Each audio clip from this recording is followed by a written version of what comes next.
Hai teman-teman semuanya, kembali lagi ke video kita. Ini kita akan melanjutkan materi structure, masih berkaitan dengan materi structure ya. Kemarin kita sudah membahas skill 1 sampai 8 terkait dengan strategi atau skill yang harus kita pahami sehingga kita bisa menjawab soal-soal structure dengan baik dan benar. Dan hari ini kita akan lanjutkan ke pembahasan skill berikutnya dari structure. Saya akan membahas beberapa skill dan nanti kita akan lihat beberapa contoh terkait dengan skill yang saya jelaskan. Oke, jadi teman-teman, kemarin kita juga sudah membahas tentang subject dan verb, kita sudah membahas pola-pola yang harus kita pahami dan sehingga kita bisa aplikasikan dalam menjawab soal-soal structure. Kemarin ada 4 pola yang sudah saya jelaskan dan itu bisa nanti teman-teman gunakan ketika menanganan soal ya. Nah, selanjutnya yaitu skill 9 ya, yaitu berkaitan dengan use noun clause connector correctly. Nah, seperti yang saya sampaikan sebelumnya bahwa subject ya itu bisa diisi oleh noun, bisa juga diisi oleh pronoun, bisa juga diisi oleh gerund. Nah, ini adalah subjek yang sederhana. Tapi subjek juga bisa diisi oleh noun clause. Noun clause. Noun clause ya. Nah, apa itu noun clause ya? Nah, noun itu berarti bisa berupa satu kata atau lebih dari satu kata ya. Sedangkan pronoun juga sama, gerund juga sama. Tapi kalau subjek berupa noun clause, karena namanya klausa itu otomatis kan dalam klausa itu terdiri dari subjek plus verb.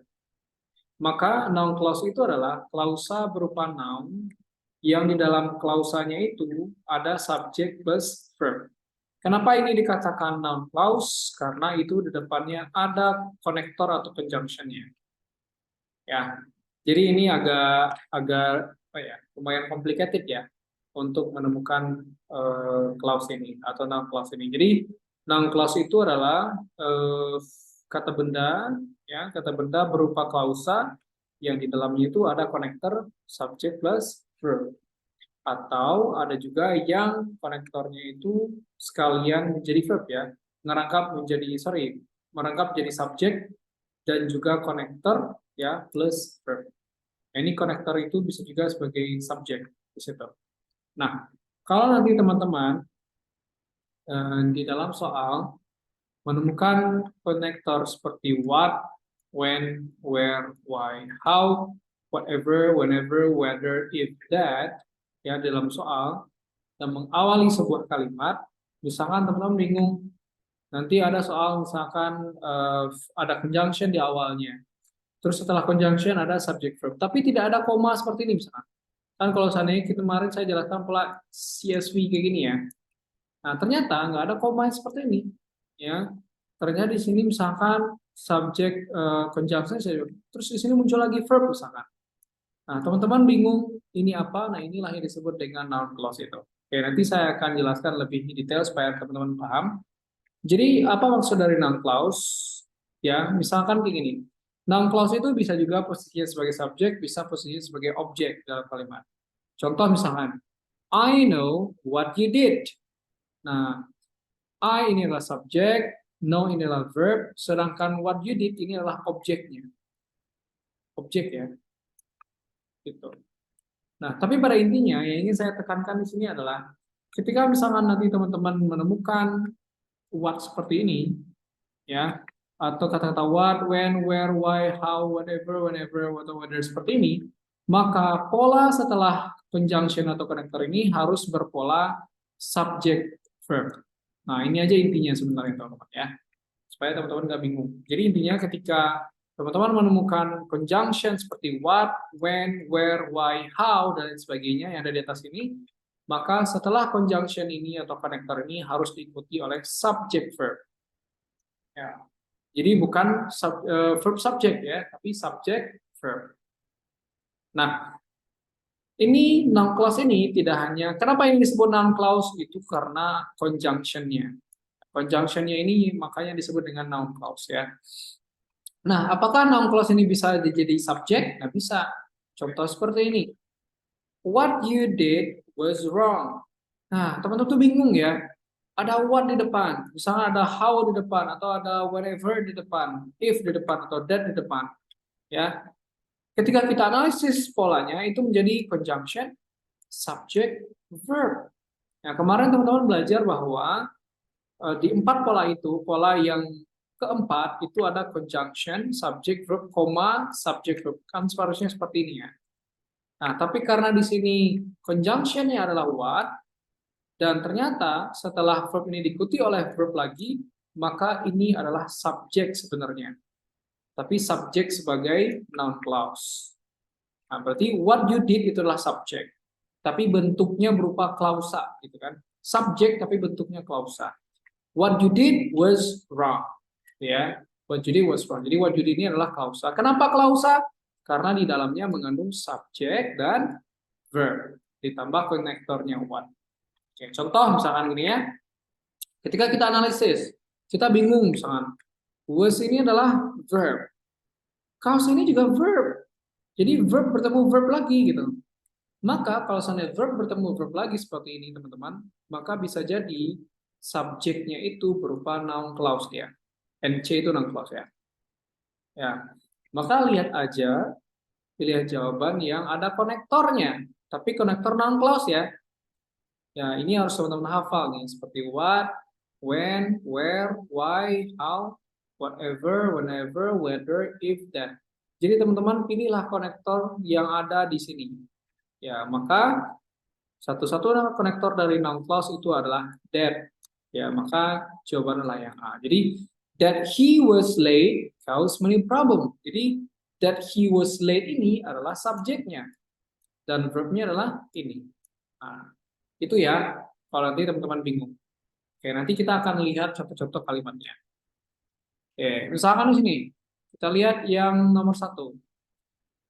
Ini correct. Kenapa correct ya? When the season starts is determined by the weather. Kalau seandainya kita analisis polanya, when ini conjunction, ini subject, ini verb. Tapi di sini ketemu verb lagi. Maka di sini bukan pola yang keempat yang waktu itu kita pelajari ya. Ini bukan pola yang keempat yang waktu itu kita pelajari.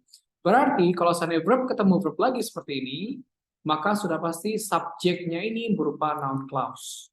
Ya, berarti when the season starts, maka ini adalah subjeknya, subjek sebagai klausa, dan verbnya adalah is determined. Gitu ya. Nomor 2. The manual, nah, how the device should be built. Nah, ini kira-kira kenapa incorrect? Nah, kalau kita perhatikan, subjeknya adalah manual. Tapi setelah subjek langsung conjunction di sini. Maka ini sudah pasti salah, teman-teman. Harusnya setelah subjek itu harus ada verb dulu, baru nanti noun clause yang muncul. Nah, harusnya kan the manual bla bla bla how the device should be built. Misalkan the manual explain, ya, the manual explains how the device should be built. Nah, itu baru bisa. Nah, berarti how the device should be built itu adalah sebagai objek dari kalimat tersebut. Tapi objeknya berupa noun clause. Oke, mudah-mudahan teman-teman ngerti ya.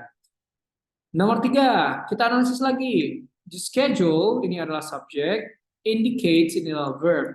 Nah, di sini ada conjunction. Berarti setelah conjunction, itu polanya harus SV.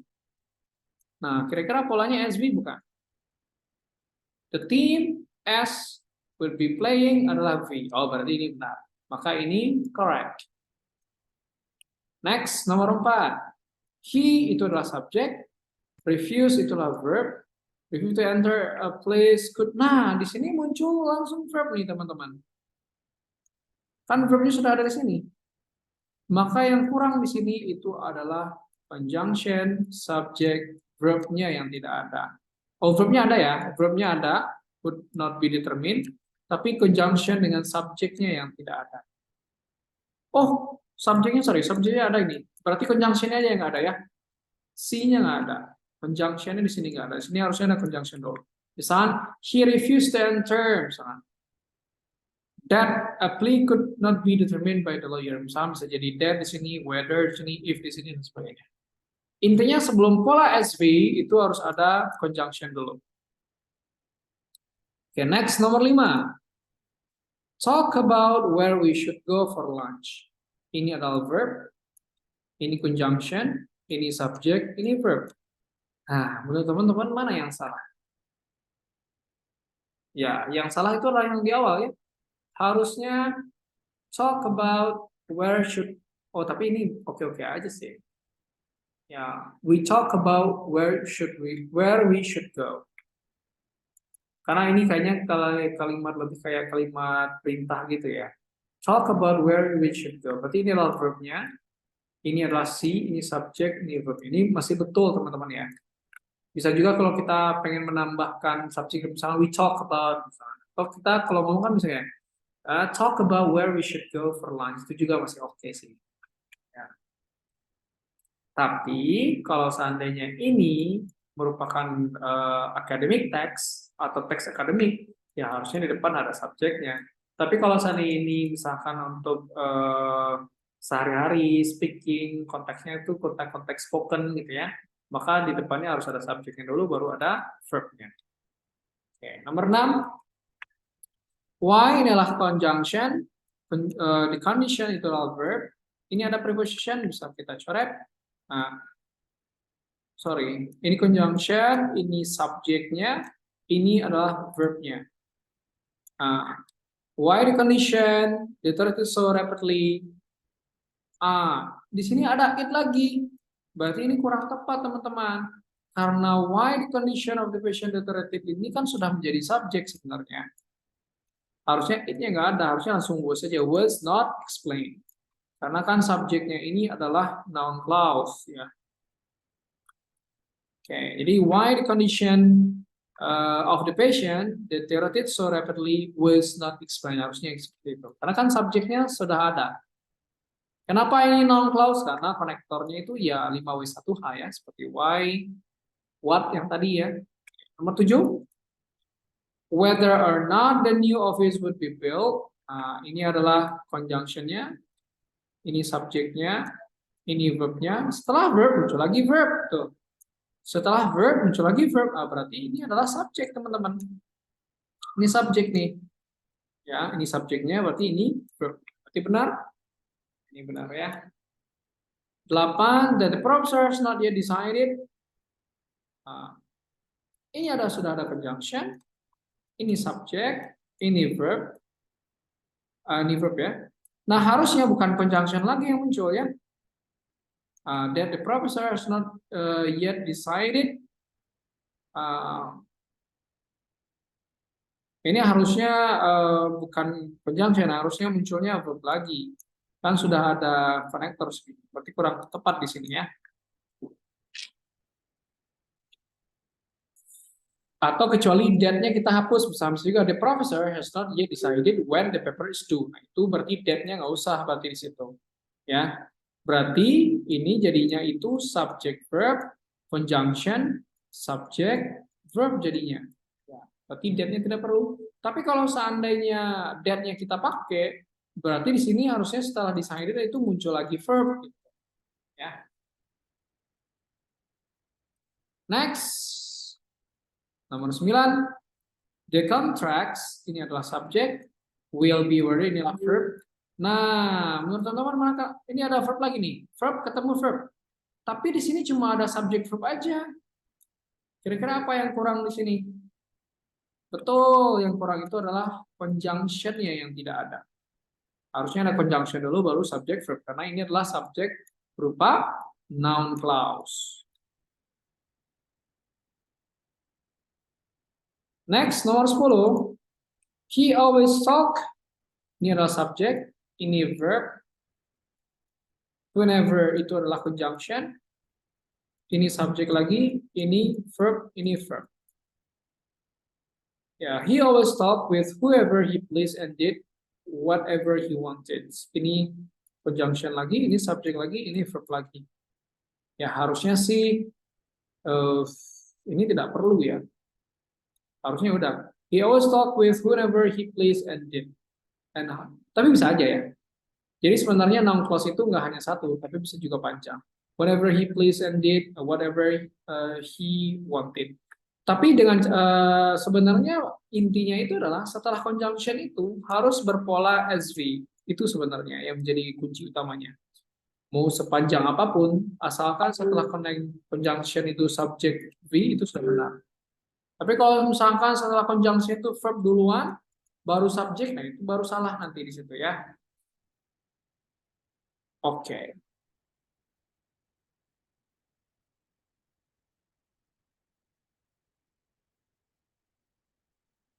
Oke, nah itu ya. Nah, itu adalah subjek sebagai subjek berupa noun clause ya. Tapi apakah misalkan noun clause itu konektornya hanya berfungsi sebagai konektor saja? Tidak juga ya. Konektor itu ya atau conjunction itu nanti di noun clause bisa juga berfungsi sebagai subjek ya. Ya, misalnya subjeknya nggak ada nih setelah conjunctionnya langsung dengan ikuti oleh verb, boleh ya. Berarti asalkan di belakangnya nggak ada subjek lagi gitu ya, bro. Contoh misalnya ini ya. I do not know what is in the box. Berarti ini adalah subjeknya, ini adalah verbnya, dan ini adalah objeknya. Dan objeknya ini berupa noun clause. Ya, tapi kalau kita lihat, what ini adalah conjunction, tapi setelah conjunction diikuti oleh verb. Nah, kalau seperti ini, berarti conjunction-nya ini juga berfungsi sebagai subjeknya. Nah, jadi bisa berfungsi ganda dia kalau konektor di noun clause itu ya. I don't know what is in the box. Asalkan di belakang sini nggak muncul lagi subjek, nah itu benar. Tapi kalau di belakang muncul lagi subjek, nah itu salah nanti ya. Contoh lain, we are ini adalah verb, concerned about who will do. Berarti ini adalah conjunction plus subjek dan ini adalah verb. Atau kalau posisinya sebagai subjek nanti seperti ini. Whoever is coming, berarti inilah subjek, connector plus subjek juga sama. Ini adalah verbnya. Setelah verb muncul lagi verb ya. Maka ini adalah subjek sebagai noun clause. Atau noun clause sebagai subjek ya. Noun clause sebagai subjek. Oke.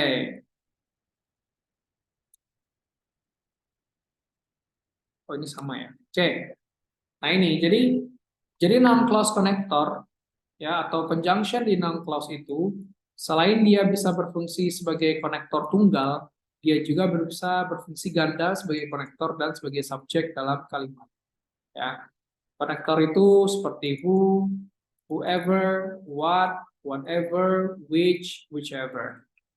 Paling ini ya, I know what happened. I itu subjek gitu ya, ini adalah verbnya. What ini selain dia berfungsi sebagai conjunction, dia juga berfungsi sebagai subjek. Ini adalah verbnya. Itu kalau posisinya di objek. Kalau posisinya di subjek, berarti ini noun ya berfungsi sebagai subjek juga. Berarti what happened was great. Berarti ini adalah subjek plus atau conjunction plus subjeknya. Ini verbnya dan ini ikuti lagi oleh verb. Oke, contoh nih ya, misalkan di sini ada verb, di sini muncul lagi verb. Ya, bla bla was on television made me angry. Berarti tapi di tengah-tengahnya nggak ada conjunction. Nah, kalau seandainya kasusnya seperti ini, bisa kita tarik kesimpulan bahwa subjeknya itu berupa noun clause. Ya, berarti polanya ada dua, teman-teman. Bisa jadi conjunction plus subject plus verb, atau conjunction berfungsi juga sebagai subjek plus verb. Jadi bisa dua kemungkinan tuh yang nanti muncul di pilihan jawabannya. Bisa conjunction plus subjek plus verb, atau conjunction juga berfungsi sebagai subjek ditambah verb. Nah, kita lihat kira-kira mana yang paling tepat. Berarti di sini ada dua conjunction ya. Berarti pilihan A dan B sudah pasti salah. What and when.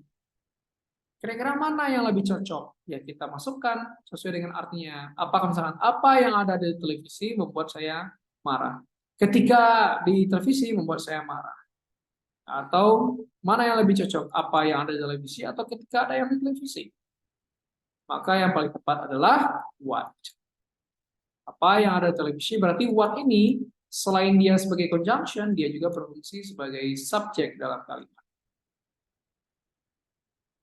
Oke, contoh biar anak teman-teman makin paham nih. Misalkan ini adalah correct. Kenapa ini correct? Ini the game adalah subjeknya. Show ini adalah verbnya. The game show contestant. Oh, the game show ya. Sorry. The game show ini adalah subjeknya.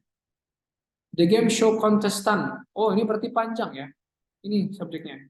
The game show contestant itu adalah subjek semuanya. Was ini adalah verbnya. Was able to respond to. Nah, berarti sini ada conjunction. Berfungsi juga sebagai subjek. Setelah itu diikuti oleh verb. Nah, ini. Ya, makanya itu benar. Yang nomor 2 kenapa salah? Oke, kita lihat. You subject should find verb. Di sini ada conjunction, which. Nah, berarti setelah which itu harusnya ada 2. Subject verb atau verb saja. Nah, kalau kita lihat setelah which itu yang muncul apa? The best physics departments. Yang muncul itu hanya subjek saja. Verbnya tidak ada. Nah, makanya di sini salah dia. Kurang tepat ya. Ini kurang tepat. Nomor 3 selanjutnya.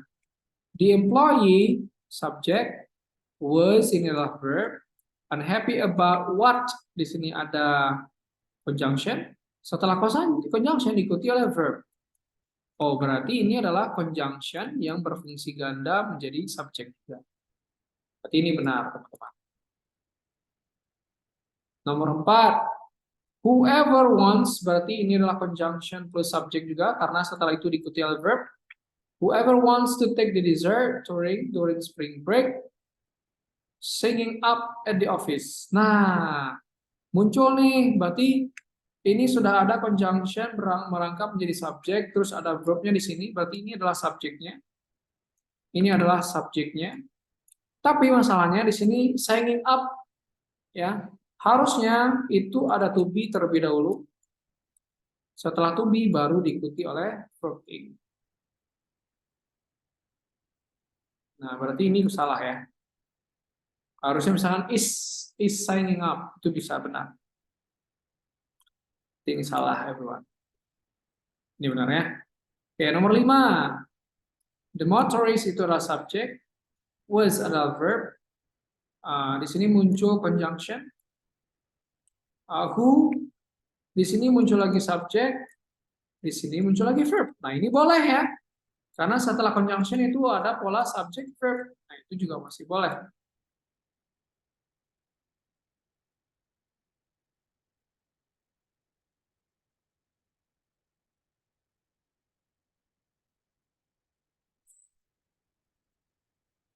Oh, tapi sorry.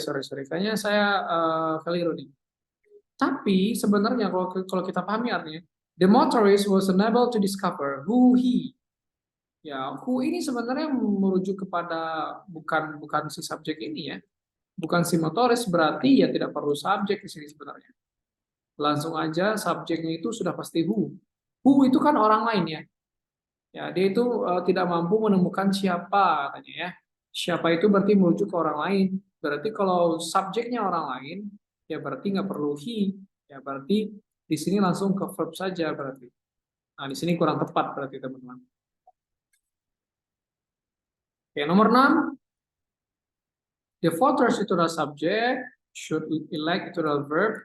Di sini muncul whichever. Ya. Ini adalah conjunction, tapi setelah conjunction itu ada preposition. Nah, ini kurang tepat teman-teman. Harusnya setelah conjunction itu diikuti pola SV atau V. Ya. Tapi asalkan S-nya ini adalah orang yang berbeda ya. Sedangkan yang tadi yang di sini itu orang yang sama teman-teman ya. He ini orang yang sama dengan motoris. Harusnya orang yang berbeda, maka di situ salah. Nomor 7, it was difficult. Ini subject, ini verb, ini what, ini was. Berarti ini adalah conjunction, merangkap menjadi subjek dan diikuti oleh verb. Ini juga sama, conjunction diikuti subjek dan diikuti oleh verb. Ya, berarti ini benar. Nomor 8, you subject, should, buy, ini adalah verb, whatever, ini adalah conjunction. You should buy whatever the cheapest and the most durable. Tapi di sini tidak ada pola subject verb ataupun verb. Tapi di sini adalah noun semua, everyone. Ya, berarti ini salah ya.